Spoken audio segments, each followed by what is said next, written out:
ñu ngi jëlee ndax ñàkk a sàmmante ak doomu aadama da cee feeñ ndax bu dul dara yi sëriñ bi xool jëmmam ji rek war a xam ne kii am na lu mu yelloon lu lañ ko def waaye ci waagu wi ñu ko dugal waagu wi ay fas rek a ci ne amul sax fi ñu toog sëñ bi jógee na Ndar ba ni mu ñëwee Dakar dafa taxaw ak i bagages toogul benn yoon te mu ne kooram bi beeg seen Ndakaaru waxtu timis jot mu wàcc war a dog kooram bëgg julli timis ñu woo ko mu defe ne dañ ko yóbbu fu mën a defe loolu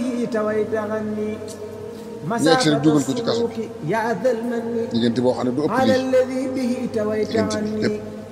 mënoo sëgg mënoo sikki nga xam ne julli gi da doon junj la doon def te bi dugalee tànkam rek feer bi mu njëkk a taseel rek dafa dugg ci tànk bi ba génn waaye yàq du ko dara teewul mu julli teewlu boromam ba julli ci bis gaag moo tax ba déggee bayit bi ñu bëri dégguñu waxee day wax ne إذا ذكرت ذلك المبيت وذلك الأمير والصبور طارت إلى الجهاد بالأرواح نفسي ولكن ذب أني الماهي جموعي أنا لتينا قري ما فب جازي فاي ولا ما خيخ جهاد ولا ما مر بفايو غير لين ما دef dama xalaat yoon bi fàttali loolu mooy yonent bi néew ko bul xeex néew ko dara waaye daa xool Seydina Hamza mi nga xam ne mook bàyyi yonent bi bokk benn baay dugg ci diine lislaam di xeexal yonent bi ab jaamu abasa jam ko ci ndigalul Hind soxna Abu Sufyaan ñu rey ko ci Uhud waaye ñu tiim ko xar xol bi ba génne ko indi di ko muucu wax lu naqari sun borom ni mu fonke ñooñu borom mën a muñ loolu yonent bi mën a muñ loolu suñ borom di seetaan sëñ bi xelam dem Seydina Hamza ak lañ ko defoon